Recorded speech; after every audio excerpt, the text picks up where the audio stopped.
যারা লেয়ারিং পছন্দ করেন, লেয়ার করতে পছন্দ করেন, লেয়ারিং মিন্স দুইটা পারফিউমের মিক্স, মানে এটা একটা পারফিউম আরেকটা পারফিউম দুইটা মিক্স করলে যা হয় ওইটাকে লেয়ারিং বলে। মিক্সিং আর লেয়ারিং ডিফারেন্স আছে, একটু বোঝার ট্রাই করুন। ওকে, অনেকে সিমিলার মিক্স বলতেই পারেন, লেয়ারিং ইজ লেয়ারিং। যারা লেয়ারিং পছন্দ করেন তাদেরকে বলবো, যাদের কাছে লাথাফা প্যাত্রা আছে, তারা এই পারফিউম, ওকে নেভার মাইন্ড, তারা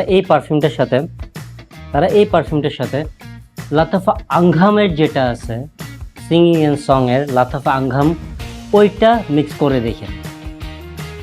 অনেকে বলতে পারেন এটার সাথে খামরার একটা কানেকশন আছে।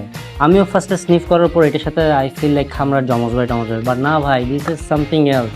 খামরা কিছু না, this is very classy, very elegant, very nicest একটা সেন্ট প্রোফাইল। এটা আমার দেখা লাতাফার one of the best scent profile. But এটার সাথে আপনি লাতাফা আঙ্ঘাম যেটা আছে ওটা যদি কম্বিনেশন করেন, লেয়ারিং করেন, you gonna feel like amazing. মেয়েরা করে দেখতে পারেন, স্পেশালি মেয়েদেরকে বলতেছি, ছেলেরা করেন না, ছেলেরা জাস্ট এটা সিঙ্গেল ইউজ করেন। মেয়েদেরকে বলতেছি, যদি লাতাফা আঙ্ঘাম অ্যান্ড এইটা লাতাফা ফ্যাতরা দুটোটা মিক্স করেন, আপনাদের অনেক ভালো লাগবে। You guys feel like amazing, সুন্দর একটা ভাইবস পাবেন। স্পেশালি যদি এটা উইন্টারে হয় অথবা নাইট আউট হয় তাহলে তো কথাই নেই। Thank you so much. যারা লেয়ারিং পছন্দ করেন তাদের জন্য till then stay safe, stay healthy, bye, ciao, take care.